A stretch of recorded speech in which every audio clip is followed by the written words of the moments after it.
On a tous déjà vécu ça, ce moment de frustration intense. On veut tester un petit bout de code, une fonction, et impossible. Pourquoi? Parce que ce code est complètement soudé à une base de données, à une API externe, ou même à un simple fichier sur le disque. Résultat, tout est fragile. Les tests deviennent un véritable cauchemar. Et si la solution, au fond, ce n'était pas de mieux tester, mais de mieux concevoir? C'est pile là que les interfaces entrent en scène, pour sectionner ces liens rigides à la source. Bienvenue. Aujourd'hui, on plonge au cœur d'un concept absolument fondamental de la programmation orientée objet, l'interface. On va parler de l'art de définir un contrat, une véritable promesse, sans jamais dicter comment cette promesse doit être tenue. C'est un peu le pilier secret qui donne une flexibilité et une robustesse incroyables à nos architectures logicielles. Pour bien saisir toute la puissance de cette idée, on va suivre un parcours en 5 étapes. D'abord, on va mettre le doigt sur le problème de fond, le code rigide. Ensuite, on verra comment l'interface agit comme un contrat qui change la donne. Puis, on explorera comment elle libère le polymorphisme, on mesurera son impact réel sur l'architecture, et enfin, le plus important, on apprendra à l'utiliser avec discernement. Parce que non, ce n'est pas une baguette magique. Ok, première étape. Avant même de chercher la solution, il faut bien comprendre le problème. Qu'est-ce qui fait qu'un logiciel, au fil du temps, se transforme en un château de cartes prêt à s'écrouler à la moindre modification? Le coupable porte un nom, la rigidité structurelle. La cause racine de cette rigidité, c'est ce qu'on appelle le couplage fort. C'est tout simple, c'est quand une classe ne dépend pas d'une idée, d'un concept, mais d'une autre classe bien précise, d'une implémentation concrète. L'analogie est parfaite, c'est comme avoir un chargeur avec une prise propriétaire. Le jour où on change d'appareil, eh bien, on est bon pour refaire toute l'installation électrique. C'est exactement ça, le couplage fort. Et la conséquence directe de ça, c'est l'effet domino. Un petit changement qui semble anodin dans un composant, et c'est toute une cascade de pannes qui se propage dans le système. C'est imprévisible, c'est stressant. Le système devient cassant. Chaque modification devient une opération à haut risque, pleine de régressions potentielles. En fait, la meilleure façon de voir ça, c'est de le considérer comme une dette structurelle. Au début, tout va bien, on ne la sent pas. Mais avec le temps, les intérêts s'accumulent. Cette rigidité coûte de plus en plus cher en maintenance, en agilité, en temps de développement. C'est un peu comme si on avait coulé les câbles électriques directement dans le béton des murs. Le jour où il faut en changer un, il n'y a pas le choix, il faut tout casser. Bon, alors, comment on se sort de ce pétrin? Il faut un changement de mentalité, un vrai shift de perspective. On doit arrêter de penser en termes de comment c'est fait pour commencer à penser en termes de qu'est-ce qui est promis. Et ça, c'est précisément le rôle de l'interface. Alors, une interface, qu'est-ce que c'est concrètement? C'est un contrat, ni plus ni moins. Elle ne contient aucune logique, pas la moindre ligne de code qui s'exécute. Elle ne fait que lister des capacités, des méthodes. C'est un cahier des charges qui dit « Toute classe qui veut jouer ce rôle dans le système doit être capable de faire ça, ça et ça. Point. Le comment, ce n'est absolument pas son problème. » Et là, attention à une confusion très très fréquente. Interface ou classe abstraite. En surface, ça se ressemble, mais l'intention derrière est complètement différente. Une classe abstraite, c'est pour une même famille. C'est pour partager du code, un squelette commun, entre des classes qui sont des spécialisations les unes des autres.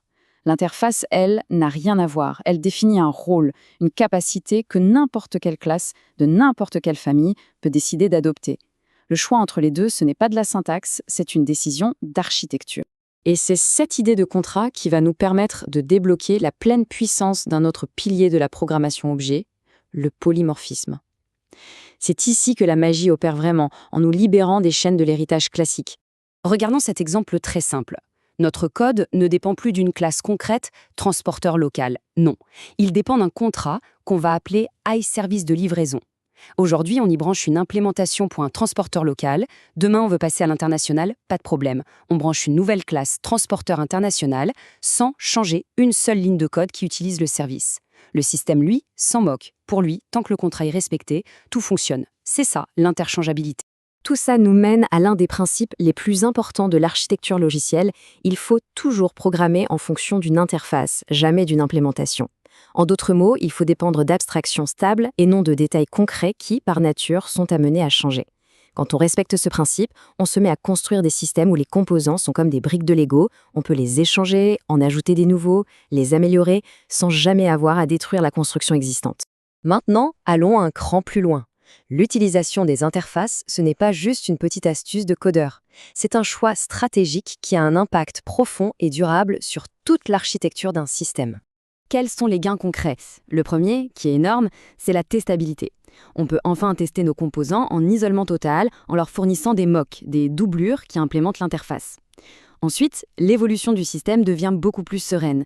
Pour ajouter une fonctionnalité, on crée une nouvelle implémentation, on ne modifie pas du code existant et fragile. Et enfin, et c'est peut-être le plus important, ça nous force à avoir une séparation claire des responsabilités, ce qui rend l'architecture globale bien plus facile à lire, à comprendre et à maintenir. L'analogie avec l'architecture d'un bâtiment résume parfaitement l'idée. L'interface, c'est le quoi, c'est le plan de l'architecte, l'intention, la promesse de ce que sera le bâtiment. L'implémentation, c'est le comment, c'est le chantier, les maçons, les matériaux, la technique.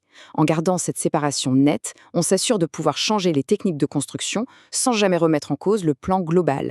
On arrive à la dernière partie et elle est absolument cruciale. Comme tout outil puissant, les interfaces peuvent faire des dégâts si elles sont mal utilisées. Le but n'est pas d'en mettre partout par automatisme, mais de développer un œil critique pour savoir quand elles apportent une vraie valeur ajoutée. Le piège le plus classique, c'est la surabstraction. C'est la tendance à créer une interface pour chaque classe, par réflexe, sans qu'il y ait un besoin réel de variabilité ou de découplage. Et là, on crée un autre problème. Une abstraction inutile, c'est aussi une forme de dette. Ça alourdit le code, ça le rend plus complexe à suivre, pour un gain nul. Alors, comment on décide? On peut se baser sur un modèle mental assez simple. On utilise une interface quand on identifie un point de variation clair, c'est-à-dire quand on peut imaginer au moins 2 implémentations différentes, que ce soit aujourd'hui ou dans le futur. On l'utilise aussi pour protéger une frontière critique du système, par exemple pour isoler le cœur de notre application des détails d'une base de données ou d'une API. Mais la règle d'or, c'est que ça doit toujours être une décision intentionnelle, réfléchie, jamais un réflexe. Pour résumer, qu'est-ce qu'on doit garder en tête? 1. L'interface, c'est un contrat. 2. Son rôle est de découpler le besoin de la solution. 3. Elle démultiplie la puissance du polymorphisme. 4. Elle est la clé pour la testabilité et l'évolution de nos systèmes. Et 5. C'est un pilier absolument incontournable de toute architecture logicielle moderne et saine. Ce qui nous amène à la question finale, à se poser à soi-même. En regardant les systèmes sur lesquels on travaille tous les jours, où se cache le couplage le plus toxique? Quelle est cette dépendance rigide qui freine tout? Quel est ce contrat essentiel qui, s'il était enfin défini clairement, libérait le plus de potentiel pour le futur du projet? La réponse à cette question peut littéralement changer la donne.